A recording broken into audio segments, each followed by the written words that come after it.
Hello and welcome back to the Third Age Total War Divide and Conquer Lindon campaign, where we continue on.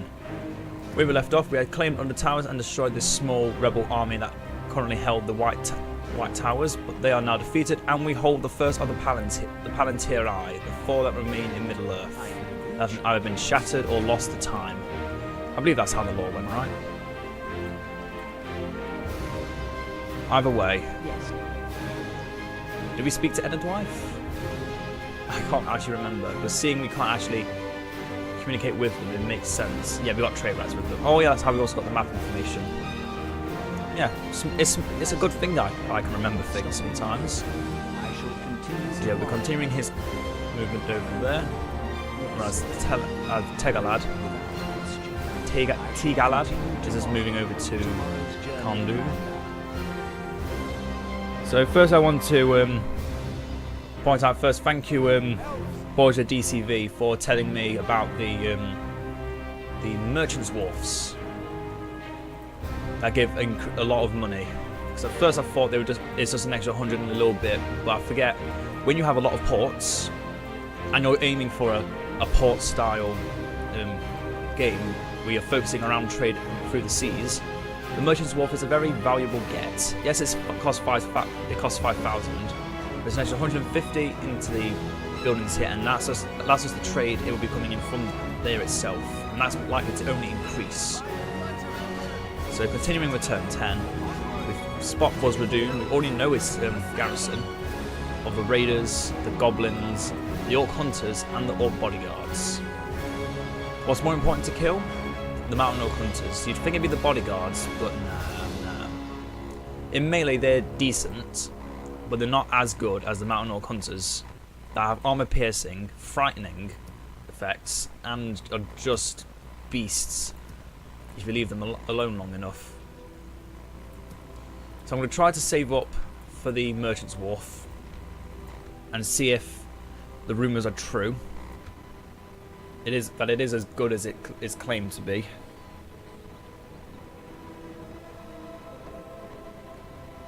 And if it's not very good right now, it's only likely to increase as we gain more trade with factions like Gondor and Dol Amroth, with huge port cities. Because that's bound to give a lot of naval trade. And also to David Harrison, who commented, "Destroy Isengard." I will destroy Isengard, and I'll be claiming that second seeing stone from them. I shall be claiming the Orthanc stone from Saruman soon enough. Imlodge has claimed a Region. That's a shame. I can only hope that changes in the future. Speak for... Oh yeah, they already start with Angasaur, I forget. Oh, let's talk to Zognak, I guess. Can we get map information? If it's demanding, then no, let's not try. But I want an alliance with them. I can try, but first just trade rights. Something else you'd like to suggest? See, I don't want to have to fight Angmar. So let's see if I can get the alliance. There we go. I love it when I was playing a Total War campaign and was making allies with the most random of factions. Like last time with Angmar, it was the Ered Luin, the Dunedain, and Lardris, and I was at war with the Orcs and Misty Mountains for half of the campaign. And now I'm saying I don't want to have to fight Angmar. I'm just going to ally with them. Tomorrow's journey planned out. I shall continue tomorrow. So Forlond has the grain exchange, and we almost have enough for the merchant's wharf. Next turn we'll have more than enough. Let's besiege Buzra-Dum. It does say you can build battering rams, but to be honest, you don't need them. Because the mines, as they're called, or the towns, the first tier of dwarven towns, don't actually have any walls. Obviously, the game doesn't know this off by heart, because for one, it knows it's a town. If anything else, it's got walls, and it should have a gate. But it doesn't. And I'll show you why when we get to it. But yeah, I'm just going to leave that as it is. I don't really want to have to fight that.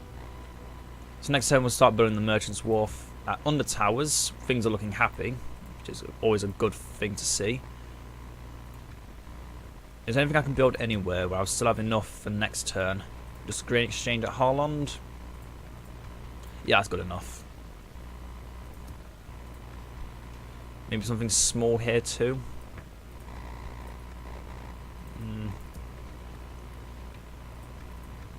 No, that's not enough. Sorry, Leather Tanning, you'll have to wait. Also, I probably don't want to have the blacksmith. In fact, no, I do want to have the blacksmith buildings, but I want to first get communal farming, because that's the only way to get the blacksmith building, which allows for the warriors guilds. And that gives us higher chances of getting the Celebrimborian plate before Imladris. Obviously, in the early game, the plate is just there as a alternative to, like, Nordrin plate. But I'm fairly certain if a unit can only upgrade to like Nordrin plate and not Celebrimborian plate, it can't upgrade if you don't already have the other building for it. I don't know. It's weird at times to try and make sense of the Warriors Guild for the High Elves. Oh yeah, they do attack us. But from my long time of playing this game, I've noticed there's a bug when this particular army, well, the army that used to live here, would attack from inside Buzra-Dum. They will do nothing. They will not move out. They'll just sit in they'll sit in the city centre, and they have absolutely no idea what to do. This might have changed. If it has, good. Good. That's all I can say. Gives us an actual challenge, because after we've won this battle, we will not be moving for. Oh,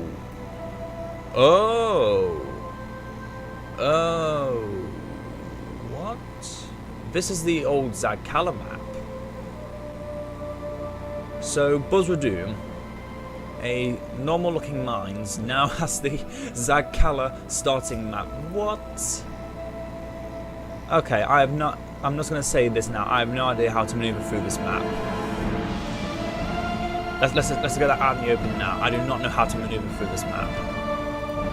There's only 1 or 2 times I've actually defended Zagkala, because what normally happens.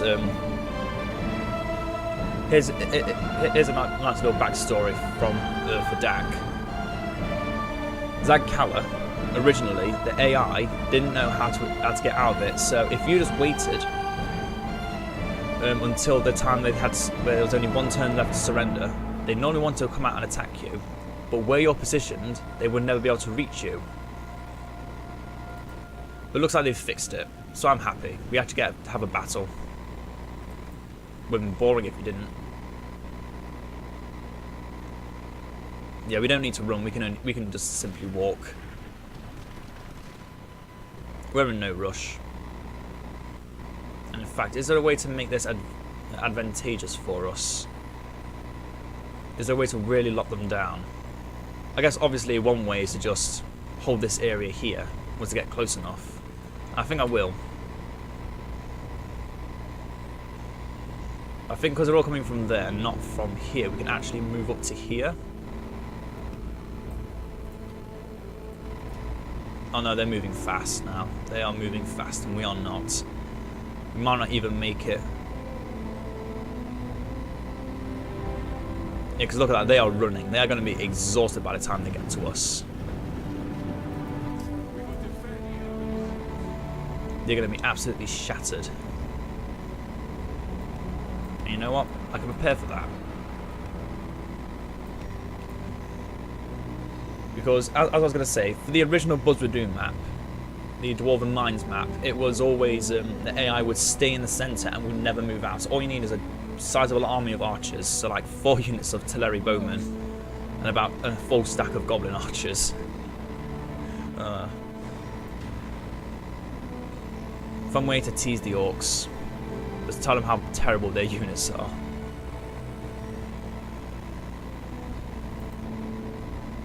So yeah, you just set up an army of a small army of bowmen and just shoot into the clump that they'd have in the centre. And then if they don't come out to attack you then, because there was the 1 or 2 occasions where they might. It's not very likely, but it would happen from time to time. You could actually just completely annihilate them over 1 turn. I think it'll class as a tie because they didn't technically lose the city centre. That's the main thing in sieges. If the defender doesn't lose the centre, or their entire army doesn't rout or is just destroyed, they don't lose. They wouldn't technically lose. They just continue to hold. And the attacker, they won't gain anything back either.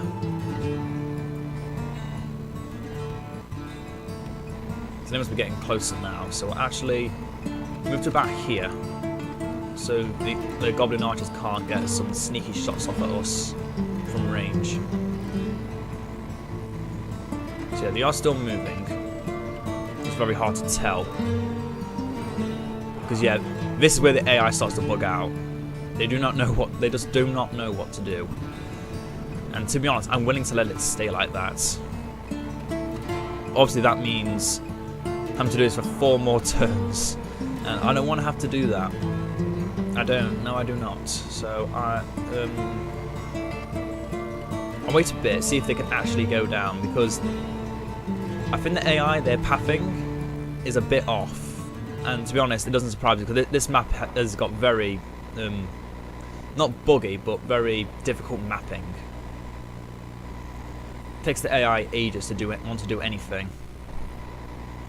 So we'll try to move up on them. However, no promises that this is going to work. Yeah, I don't like the Zagkala map one bit. I'm so glad they changed it. But I can't remember why they want to put it into Buzra-Dum in the first place. It just makes it even harder to attack than what it already was. The bigger garrison was fine. The fact they did what they did here, where they gave it the Zagkala map, is... No, I can't agree with that.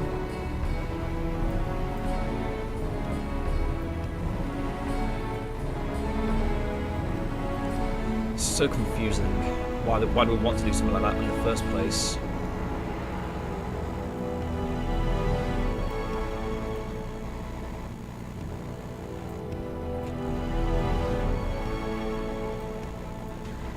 So it was fine as it was, the Buzra-Dum map. All they had to do was figure out how to sort the AI pathing. But compared to something like Zagkala, which is massive in comparison, it takes ages for things to move. I mean, look, they're just moving back and forth now. They're not actually moving forwards to actually defend. They're just moving back and forth because they don't know what to do. In fact, no, I think I actually know what's going to happen. I've seen this scenario before, and I've actually made this happen before. They will just move back to the city centre, and by the time the timer ends, we'll have shot like one or two units to death, and that's it. Yeah, just look at that. They're sending all their units apart from some raiders. These are skirmish. No, they're not. They're just ordinary raiders.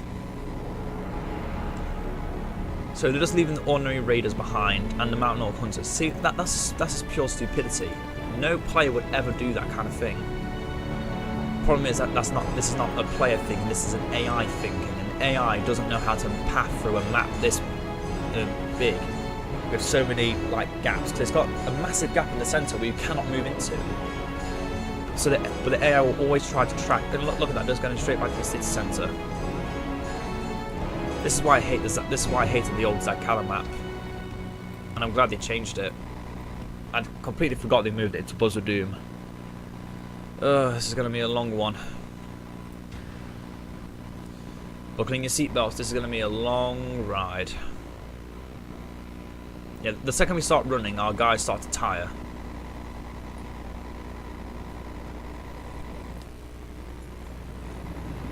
Which honestly, yeah, this is so stupid. This is so stupid. I'm actually tempted to just auto win this, just because of how stupid this is. Because obviously we lose some stuff, but with how easily you can just outmaneuver orcs with elves, it's not like you're going to lose much. Even with an army this small, you're not likely to lose anything. The only thing we can hope for is we kill enough of them in this battle that in the next few turns they don't think they have enough strength to actually come out and attack us. That's the only thing we can hope for. Because otherwise it's just going to be a continuous end turn. We're doing this again. And I'll just have to trying to English and play at the same time. I'm just going to have to edit it out. And as easily as that can be done, it's just annoying that I have to do it this early on in the campaign. I have to be editing problems out because the game just doesn't know how to function properly. Okay, we'll have one unit of artillery bowmen move up. Not close enough for their archer to shoot back, but close enough that they can shoot them. And when he's finished shooting, we send out the next one, and the next one, and the next one. That is it. This is the literal strategy to how to beat Zagkala. The AI is stupid enough to sit in the city centre doing nothing.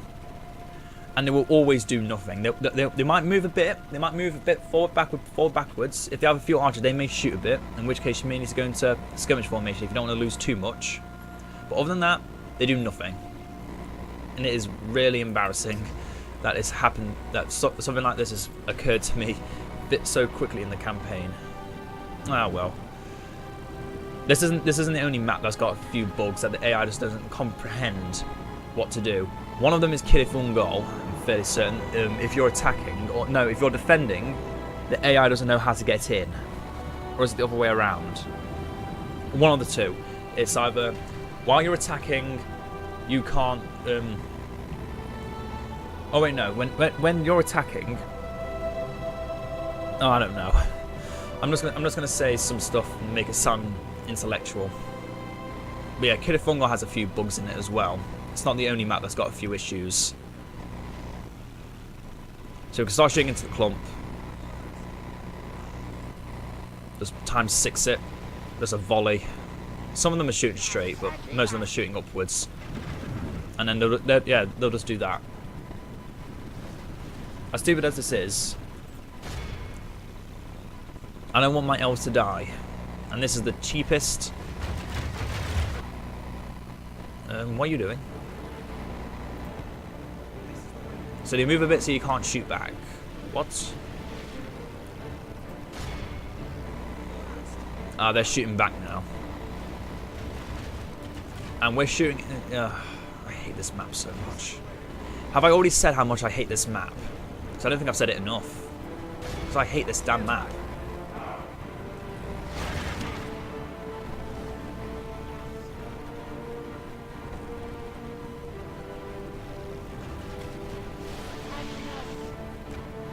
Yeah, we're gonna unfortunately lose a few elves here. There's literally no avoiding it. Because if you move further back, we're shooting this road here because apparently we don't know how to arc shot. Because again, custom map, a lot of problems. Yeah, this map is just terrible in itself. And you can't even just move it to the other side either because it's exactly the same. Granted, it's not got that giant bump there. But how long do you think it's going to take to move through there where that is nowhere near any better? No, it's just impossible to do this without getting annoyed at the game. There's literally no way to do it. It's that stupid. And I'm sorry you guys have to see this because, oh god, it's so stupid. It really is.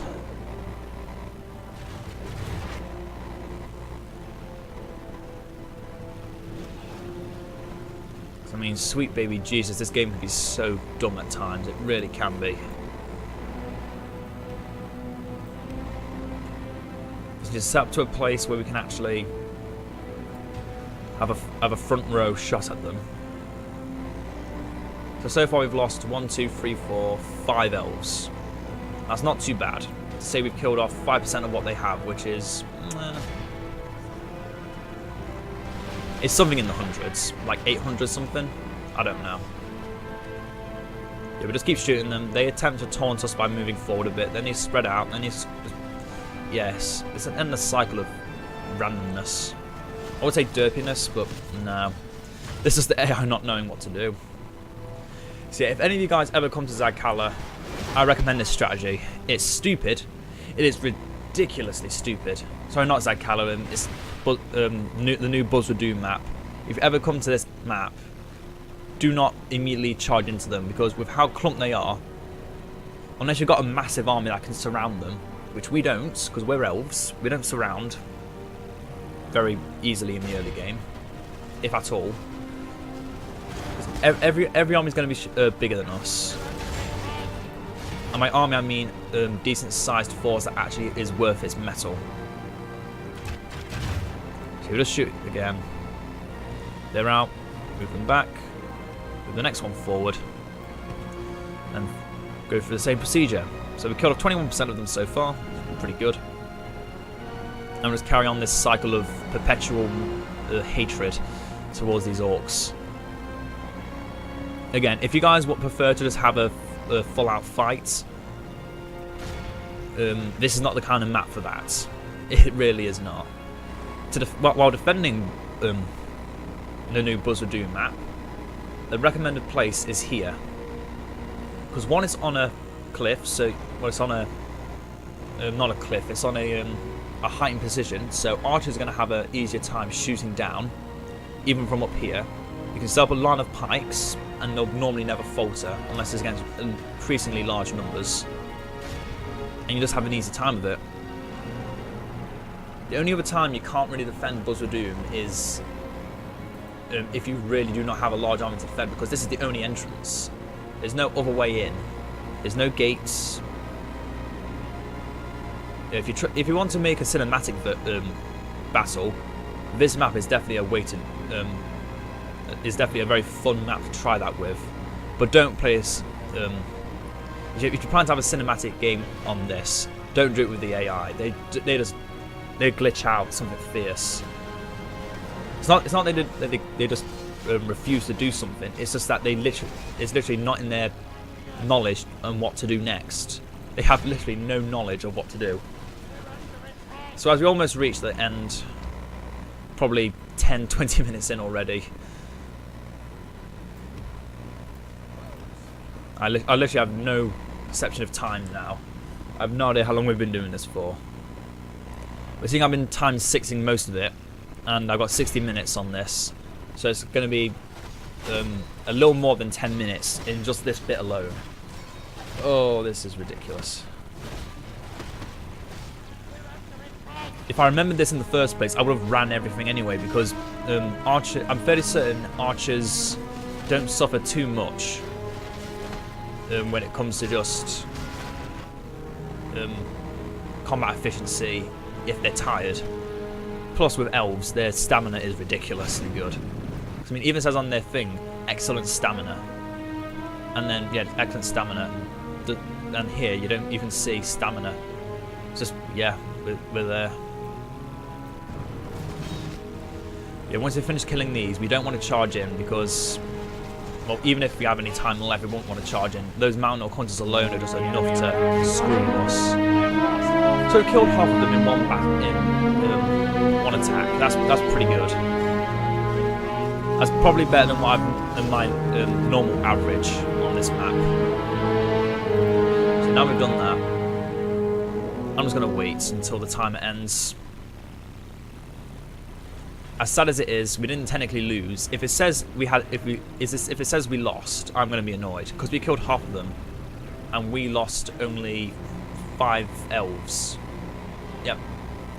The only 5 elven corpses that lay upon this ground, lay upon here, and then the couple hundred just lie dead here. So now I'm just waiting for the timer to expend. Anytime you're ready. Wait a second.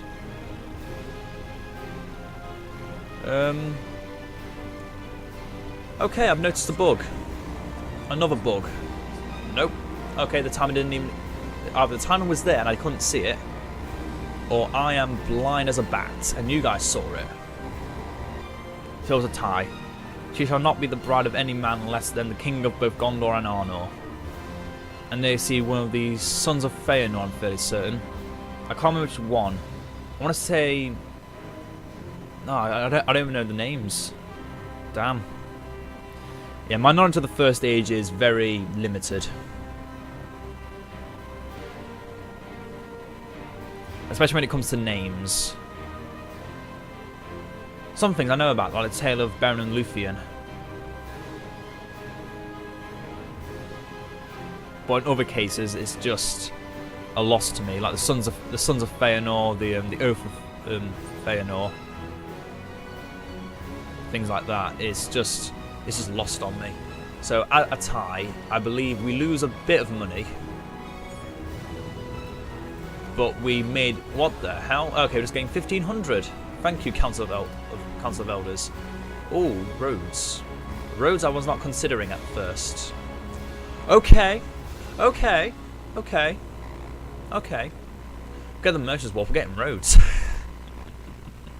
Okay. That's good to know. I get the practice range as well. I start actually making water clear between. Yep. Yep. I felt like something like this was going to happen. That's good to know. It's not like I had much of a feeling, but the fact they start as neighbours, and if they're not allied or content with each other, then they're going to be at war with each other. The same with the Lindon and Brie. That's almost a guaranteed war. Enedwaith and Dunlan, that's always happening anyway. Isengard and Rohan can happen, but sometimes they ally. Gondor and Mordor isn't always. They always go to war. They never ally. I've never seen in any of my Total War campaigns in the past where the AI have ever allied with where Gondor have ever allied with Mordor or vice versa. They've always gone to war. There's no exaggerated tone in that either. They literally refuse alliances and immediately start a war. They should just immediately start a war with each other because that's all they do. So we completely removed one unit of Goblin Archers, Skirmishers, and Warband in that one attack. I know we lost us 5 Telari Bowmen from this unit, and if anything, that just makes us even richer. So yeah, with Mithlon getting roads, we're going to make another 1,000.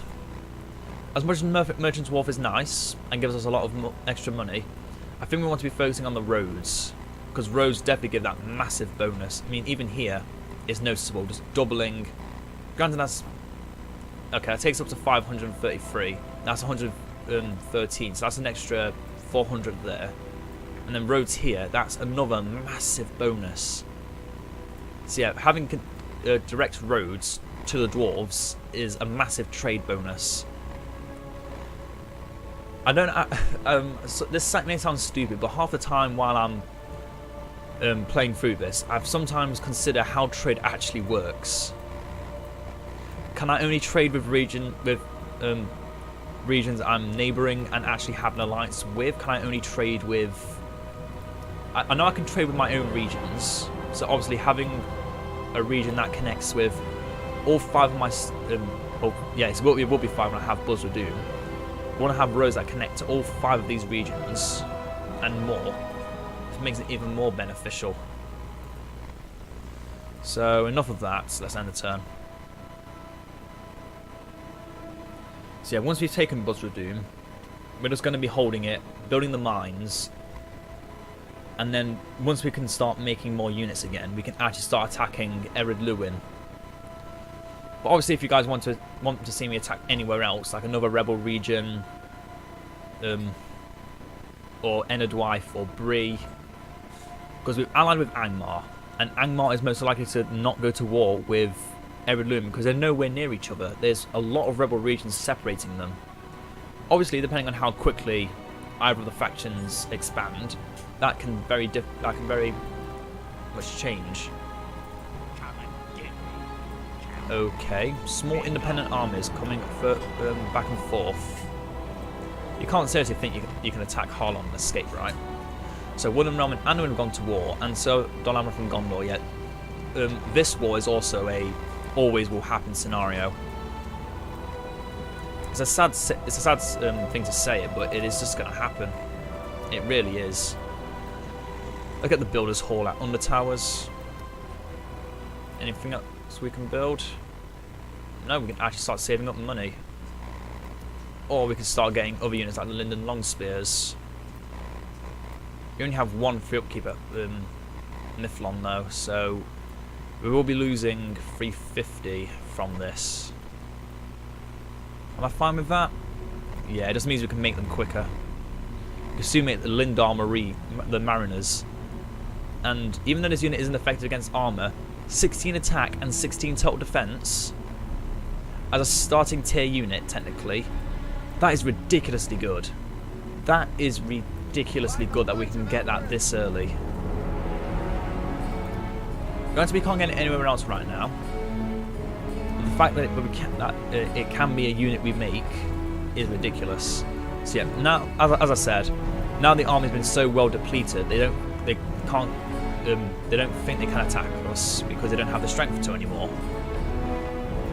It's just the AI's decision making that's often the annoying factor of claiming Buzra-Dum. And I just hit my mic.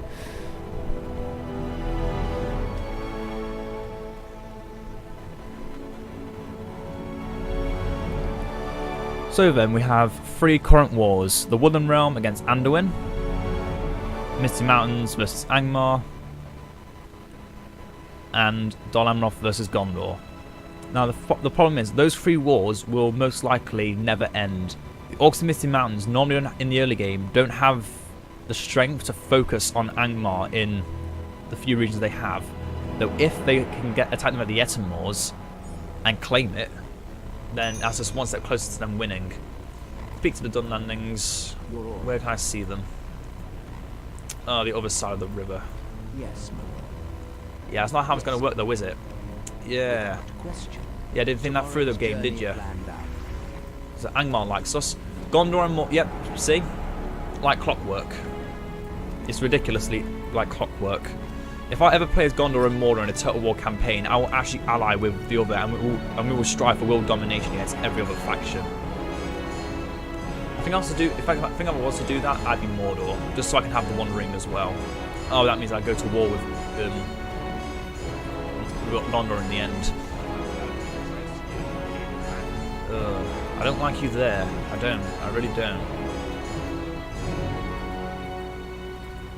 Because you can actually attack us. AI aren't stupid. They actually have... Well, the rebel AI aren't as stupid as they used to be. They're actually smart enough to want to attack. So we're making decent money. Let's get the practice range here as well. As I said, the Town Guard, we can also get the Lindon long spears. And another fun tidbit, or bit of information, they don't require any elven culture to get them. You can literally, they can literally be taken by the dwarves, go full dwarven culture, and then another elven nation. Actually, no, that'd be stupid. You can literally lose all 3 of those regions to the dwarves, for example, and then come back with the full fury of the elves. See, they have no elven culture left, and you can just make the Lindon long spears for free, without the elven culture necessary. That's definitely something fun to know. I'm fairly certain that's always been a thing, but it's always good to know more things. I'm actually going to move Maldor over here. Is it worth taking you out? Yes, it is. Okay. I can't risk losing Mithlond, and in fact, I will get the Town Guard because those artillery guard we'll be sending over. The long spears will be the new Mithlond garrison. Oh yeah, another fun thing I forget. Because we disbanded the Numerimar at the Mithlond ports when we got them, the military units from the diplomat, the mission, they actually remain in here. So if we ever need a massive army, a massive fleet, we can just take them from here and just do that. It saves money for the time being. Obviously, you have to pay for them all over again. But the money you've probably saved for not having them up is a lot more beneficial. Is more useful. Something. It's definitely something. But enough of that.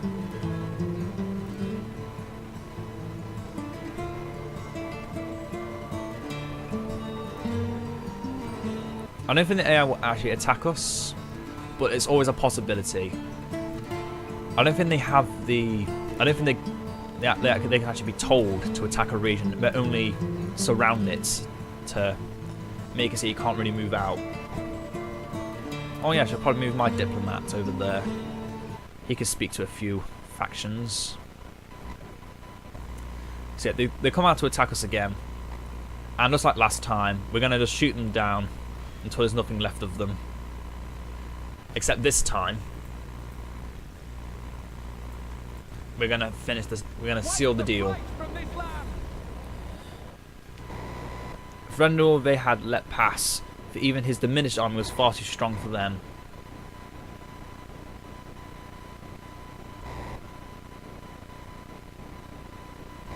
Yeah.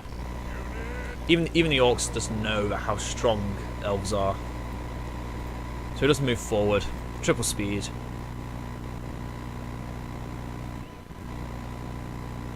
Just run. I can't be bothered to wait for this. As fun as it is when you're just doing this on your own, where you can listen to music and things like that. It's a fun concept. Yeah, just have a nice long battle, or you're trying to download something elsewhere. Just have a nice long battle at DaC Kala. I'll definitely keep you bored, or keep you entertained for a bit. But yeah, they're gonna move up. They're gonna get to here. They're gonna glitch, and they're gonna go back again. In fact, I don't even know where they think their gate is. That's the main thing, because the AI will never move past their gates.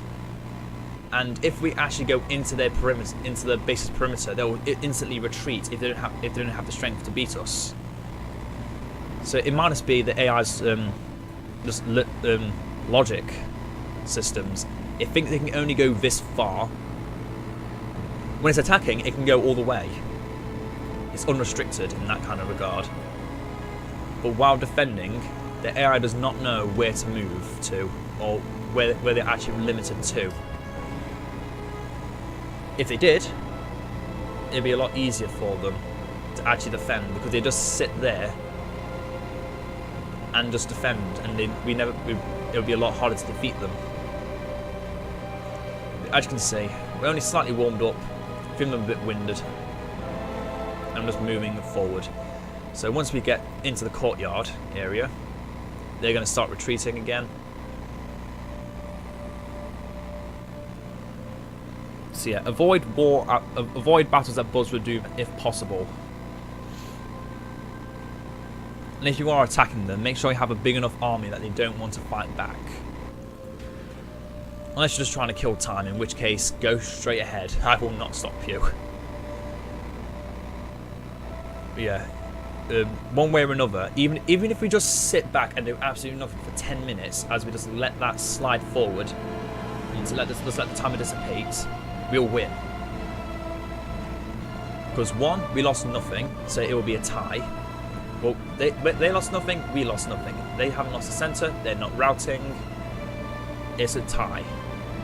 Two, they only have one turn left before they lose all their rations. So even if, so basically, it'd be the same as doing nothing. So they would immediately surrender, and we claim the city for our own. Simple as that.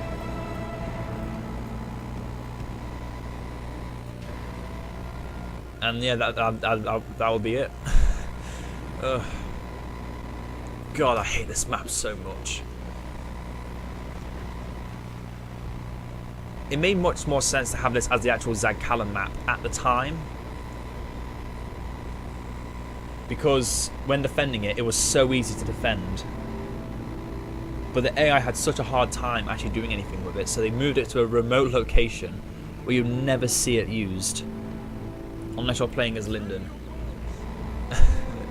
Oh, it makes me laugh now when I think about it more.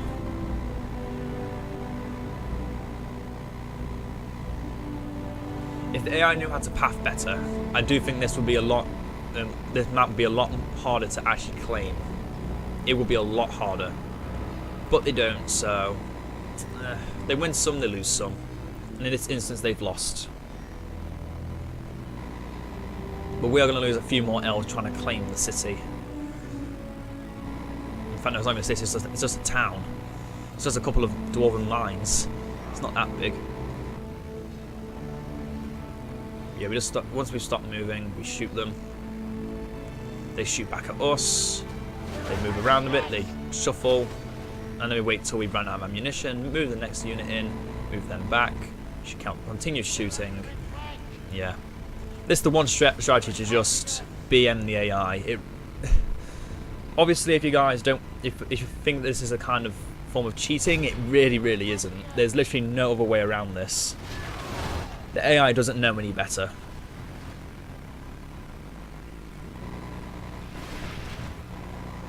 I wish they did, because about a map like this, you can have massive epic battles with a few players working together to hold like areas like here and here, like massive open spaces where you can just have large defensive battles. It's a shame they don't have a map like this in more just one player games like The Last Days for Mount and Blade Warband.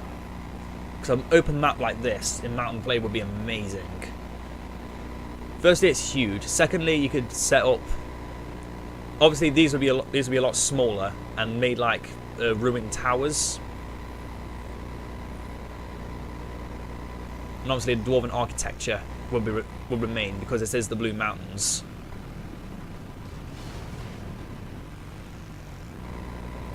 Yeah. Once The Last Days actually becomes the whole map of Middle Earth, I can actually imagine seeing a map like this. Just a battle map like this would be amazing. Oh, the moving goblin archers up, and I accidentally hit my mic again.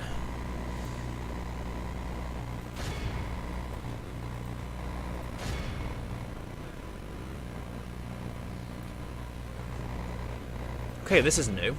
This is very new. If we continue like this, we will smash the enemy. Okay, stop shooting. Because you're shooting into your own guys there. That was a very dumb move on my part. Oh, you can also see the nice armor upgrade for the Teleri guards compared to the other Teleri guards.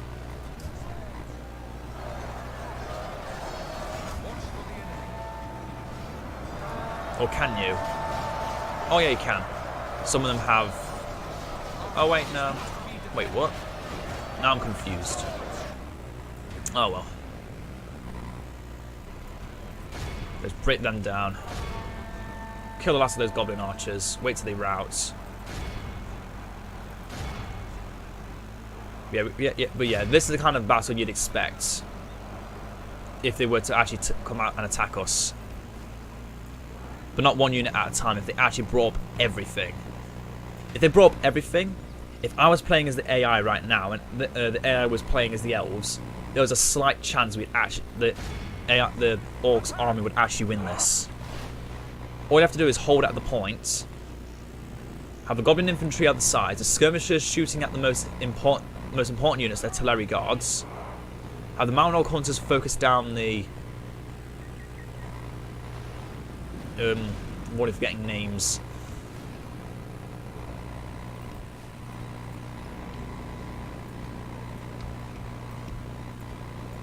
Okay, now the AI is starting to do stuff. About damn time. Yeah, it's about time. Good old Tychus Finley.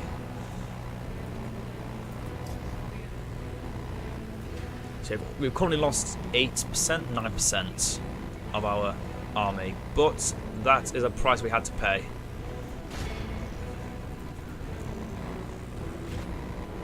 I don't want you two shooting because you will not shoot anything. In fact, shoot down the last of those archers. Yeah, they'll consider charging, but then they'll move thing back to it, and then they'll move back and keep moving forward. Slowly moving forward, actually. Slowly moving forward. I don't like that one bit.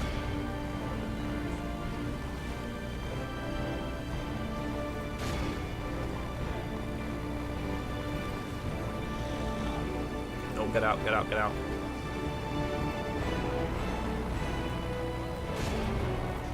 Shoot the old bodyguards since they're there. Oh, God, I hate this map.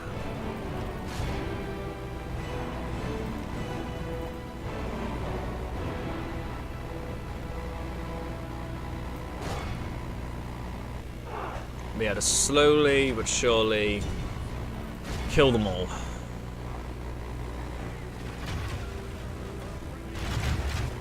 Yep, elves shooting upwards into those raiders. Yeah. Now the AI is doing stuff that I'd expect from them. Last ditch efforts. This is what I would expect from them in the first place. If they actually held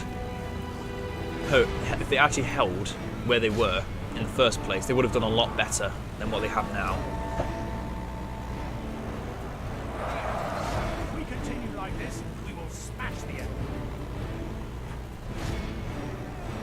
If we're not careful, this battle could actually end us losing more than we want to. And I think we've already done. Yeah, we've lost quite a few already. But at the same time, Buzra-Dum is a region we need to be holding a pretty decently sized garrison in. So most of these units we're going to be leaving behind. The weakened artillery guard and maybe 1 or 2 weakened artillery bowmen.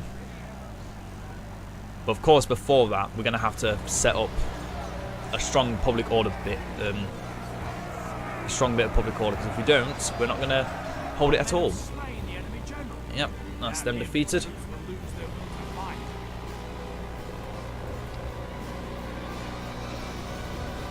Move up again. So yeah, this time they've lost. There's no way they're going to be able to come out of this alive. What we're trying to do out of this now is still try and kill them. Still prove we're doing something useful, but also losing as little as possible. Because obviously I could have just sat back and just edited out this entire 10 minutes of just times 6 of doing absolutely nothing. But where's the fun in that? Where's the challenge in that? What's the point of trying to make a campaign challenging if all we're going to do is sit back and allow an army to slowly vanish? And they still have 1 goblin archer. So sweet. He's trying to kill something.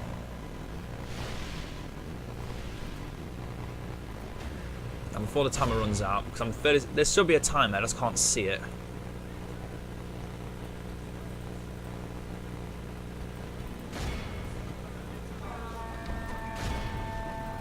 Just charge into them and bring them down.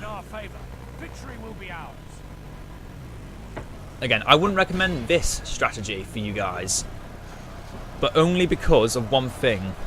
You'll be losing precious elves. But because I want to try and make this game more entertaining while also making it more challenging, I'm fighting the battle, I'm not editing it, and I'm going to make sure everything is shown perfectly. And I apologise if anyone can hear that outside.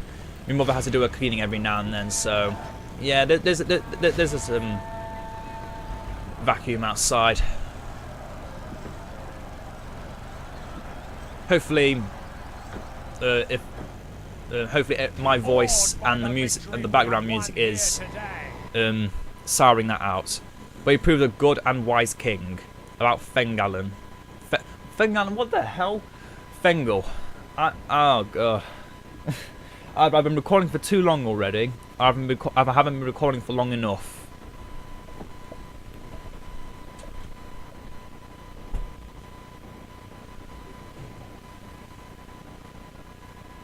Yep, that's just a nice image of a Nazgul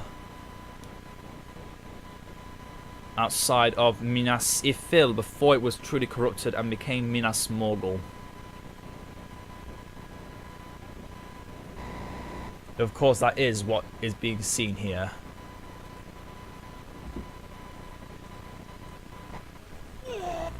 So, yep, no point in sacking it because that's killing off. Yeah, look at that, 1,300 off the bat before even getting the mines. Buzra-Dum is a massive powerhouse, and that's coming from trade. Jeez. Oh yeah, we're now neighbouring, so we could build the roads and get a little bit more. But why do that when we can get this? 875 more, please. Unfortunately, we literally have to build this place up from the ground. There's no leeway here. Okay, they can reach Harlond. Excellent. Once this is done, I can actually move Lord Galdor out. And even though he costs 480, it's better to have him around with a replenishing unit than a unit of Teleri Guard that don't replenish and aren't nowhere near as strong. So I think I'm going to set the attack rate a little higher because I'm actually conflicted on whether or not I can upgrade this. No, it can be upgraded. It doesn't say you can't. Follow me. And so I'm going to actually bring it down for a second so I can move Kurdan out. Sire. Scout the area. Set up a watchtower. We will need that one. Because there used to exist in this area here another region. And that, along with Buzra-Dum, would be the new neighbouring regions of Erin Vaughan. The wildmen that live there. I forget, the Enedwithians are technically just wildmen. Wildmen that like to hunt instead of wildmen that like to just kill for sports. No, that just sounds that just sounded so stupid. Well, we're making 4,000 a turn now, so that's very good. And like I said, we're gonna merge it all together, so we have only 3 units of artillery bowmen left. Oh well. So we're gonna moving out these 3 units. Do we do it now? No, not yet. Not yet. We'll move them out with Kurdan. So we'll have a unit of artillery bowmen and artillery guards defending Buzra-Dum, and once we have enough elven culture, we'll actually begin making the practice range and the town guard, so we can make those units in greater numbers in Buzra-Dum. Because obviously Harlond is one of the places where we need to be defending from as well, if Enderwife were to attack us. But Buzra-Dum, in a whole, is less. It doesn't have an elven garrison like Harlond does. I'm fairly certain. Unless elves just don't get normal garrisons anywhere anymore. I don't know. Well, end the turn again. I think we'll wait. Oh my god. I hate it how this just keeps happening. Ugh. Why can't my diplomats just move through the settlement? Why must they stop? I know this game's old and things like that might happen, but surely there must... I have to check out how many turns it's going to be left until I have to talk to Dunland. If so, I'll just have to cheat him. The only thing I don't mind cheating about and have literally do not care the slightest about is cheating a diplomat so I can get a quest done on time. That is it.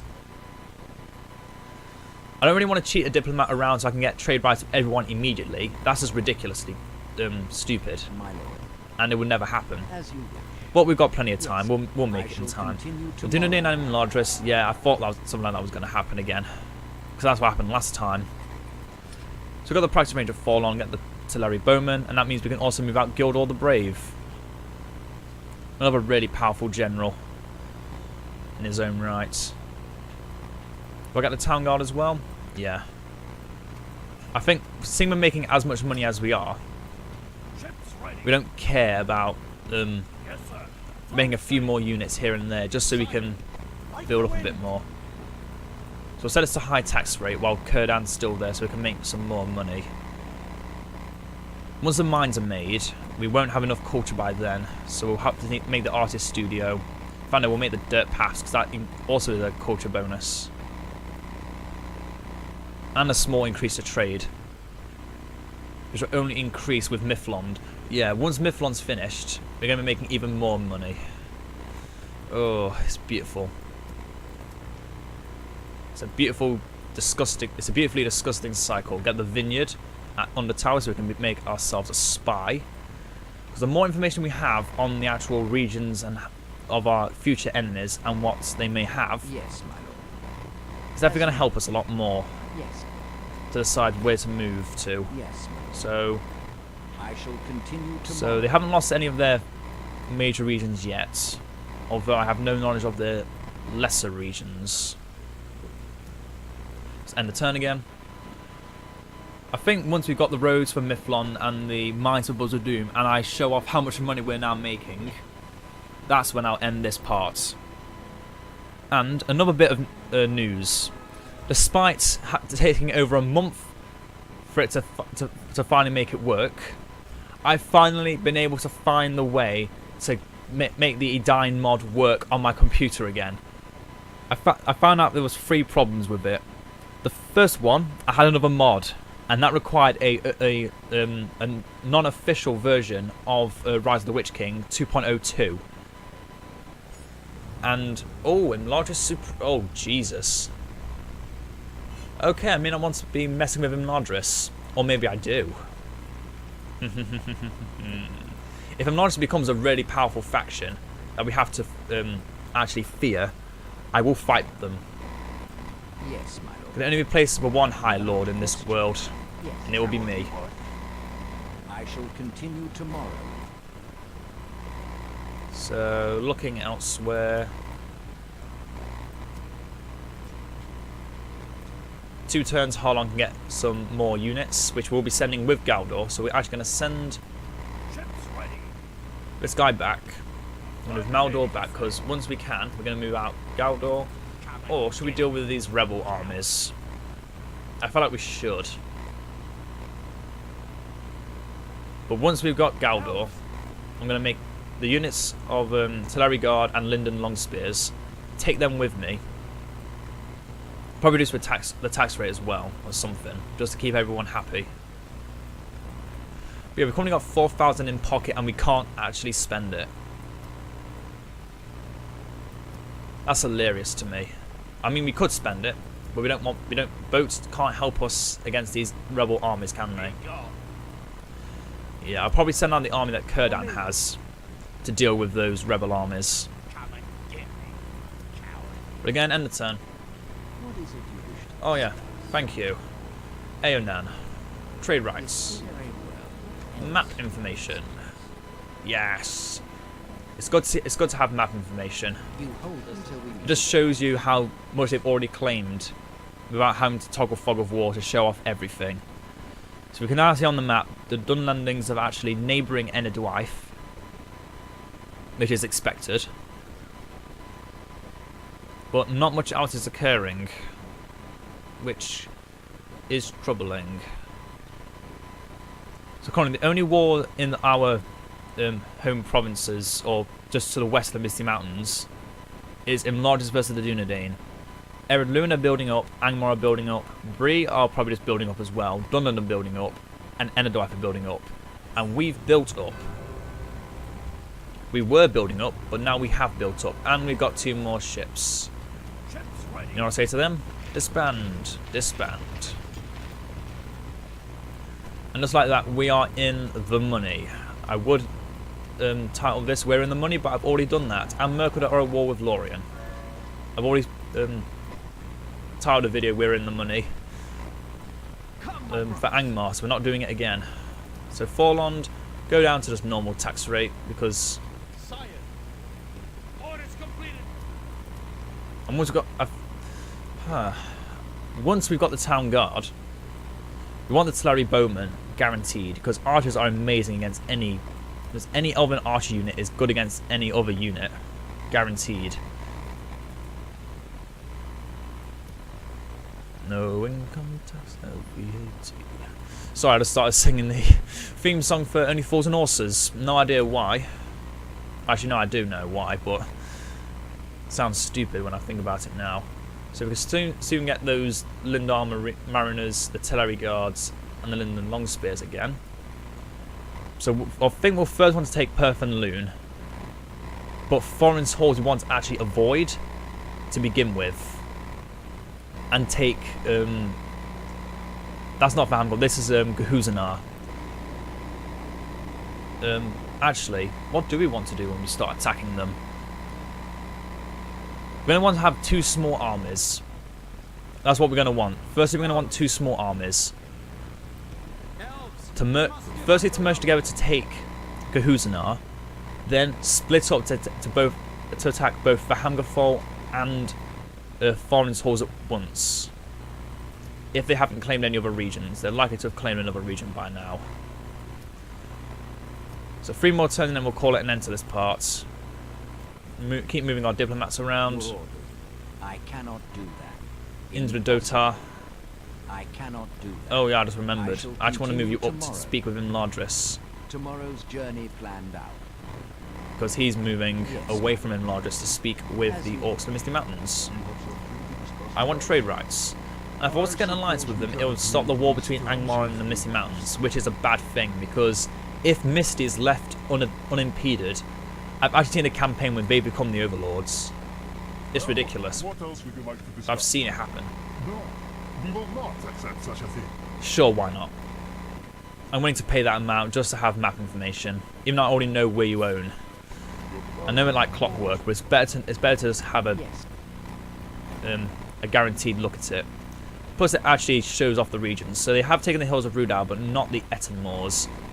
They haven't moved into Angmar, but they haven't. In fact, no, they haven't moved out at all. They've actually been rather idle, which is fine. And that 1700 we lost can very quickly be remade with what we're making. Oh, it's ridiculously good. It's too good. Too much power. Too much power.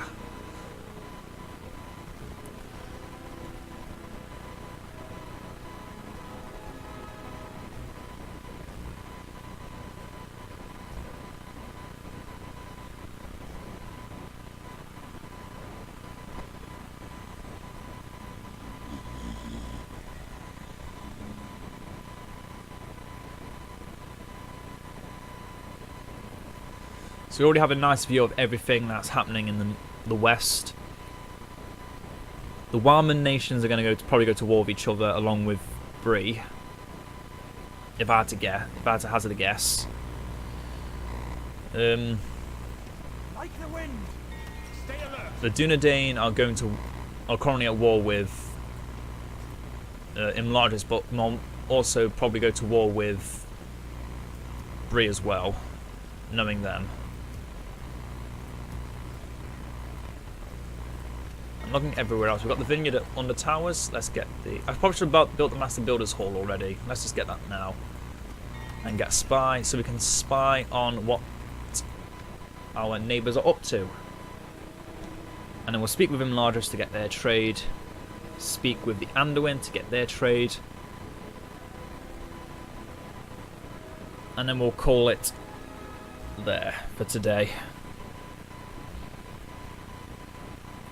Because I'm going to bring out a second video later today to introduce the Edine mod, as I did the Age of the Ring mod. But unlike Age of the Ring, I feel like with the Edine mod, it's a lot easier to search through everything, to talk about everything, and they actually give you the strategy for how to play the factions at the fortress area. You hold us at rats. Another proposition for us then? We have trade rights, we have map information, we have Camphalion. You've reached Imladris. Good, now head back down again. I shall continue tomorrow. So we recruited some more Telari bowmen at Mifflond. If Gildor in, make some more money while we're at it. I'm about to get those roads.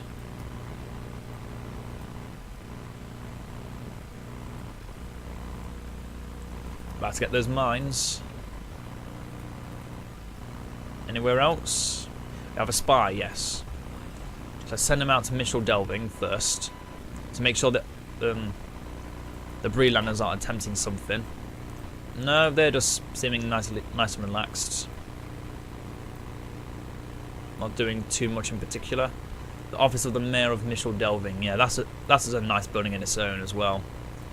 The trade bonuses the 4 Shire regions give is massive, because they always trade with each other, and because of all those Hobbit farmsteads, they make the most amount of money of any trade resource or any just like in anywhere else. So that's why Undertale is making so much, because it has a Hobbit farmstead.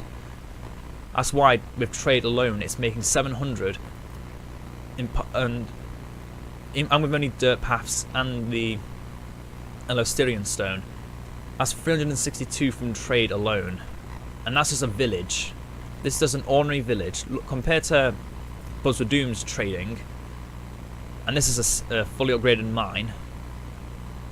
That trade is 772. We move out Kurdan, and that trade goes down a smidgen by about 100. Wait, what?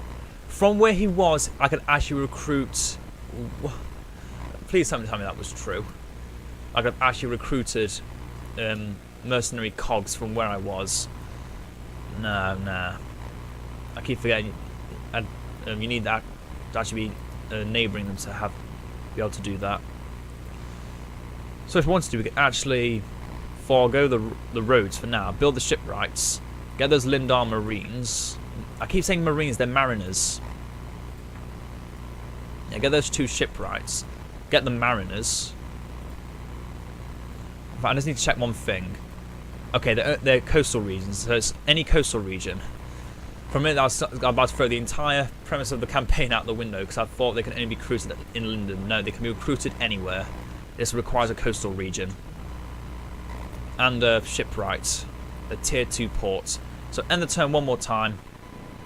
And look at that. If you can't, you might not be able to see it through the banners, but Mithlond alone is now making 3,712, and Buzra-Dum is making 2,276. Roads make a massive difference, and if we could get the trade routes, which is the tier 3 roads, like the dwarves can, the Dunedain can, then we would just be making, it'd be ridiculous amounts of money. It really would be. So yeah, if you want to if you just want to steamroll as Lindon in a Total War campaign, just go straight for the Shire. They stand no chance against you. Your armies are far superior, and you can just overwhelm them very quickly because you're only making a lot of money from your neighbouring regions. We're now making 5,000 a turn. 5,000. So these are the first of the allies. Imladis with the Orcs and Misty Mountains. Oh, how far they have swayed already. Dunland and Isengard are at war. Kand Harad and Mordor and Mirkwood are allies. Yeah, this is always a guaranteed alliance as well because they're Nazgul. I think. Or it's just because the Dark Lord, they both like the Dark Lord of Mordor. I don't know. I don't know what makes them want to be allies all the time, but they do. Yeah, Breland like us. They don't hate us, and they have no reason to want to attack us. Also because if they tried, they'd be made into pancakes. So that done. I hope you all enjoyed this part. It was mainly just back and forth, but hopefully once we've, I think next time we're just going to be taking out these small rebel armies, and that'll be the only fighting we'll be doing because we still need to build up. And then we'll be taking Perth and Loon, maybe Kaskleinen in the Loonland, but that's just going to make it more difficult because the Dunedain could then interject and attack us. So we want to be focusing fully on the Dwarves of the Blue Mountains. And in fact, if we were to take Foreign's Halls as the first region, and they didn't get the Last Stand script, we could actually. Oh no! Don't be stupid! Don't be stupid! Don't be stupid! Don't be stupid! They would always get a. Okay, I'm gonna stop making. Let's stop clicking on things. If we immediately attack Foreign's Halls, I'm fairly certain they get a Last Stand script to defend themselves. Which, actually, that would be a very fun challenge. But to prepare for such a challenge, we'll need a massive army. But luckily, we're going to get that massive army very soon. So quickly, before we end, get the vineyard and set these 2 units up to be recruited later. And just to give another perspective, these cost 500. They cost more than our average general. I know they cost more than Galdor does, and he has 50 Mithlond nobles. Mythlon Nobles, Phalas Lords, which are slightly worse in stats than the Mythlon Nobles. And Kurdan, if I was to put him in a fort, we'd be saving 821. Yeah, Kurdan is currently the most expensive unit in the game. And only one other general used to hold that, only one other character used to hold that title from him. But I think that's been changed as well because his bodyguard changed, and that was Glorfindel. Because originally his bodyguard used to cost 1,000. 1,000. Or maybe even more than that, depending on how much you would gain. So anyways, again, hope you all enjoyed this part. Leave a like if you enjoyed. If you haven't already subscribed, then do subscribe so you can see when I bring out a new video. Leave a comment down below if you want to see something, if you want me to focus on claiming the rebel regions, clean up the rebels, attack Enedwyth, Bree or Ered Luin first. The choice is all yours, but obviously Ered Luin in the end must die. So again, I hope you all enjoyed. That's the third time we're saying this now, and I'll see you all next time. Farewell.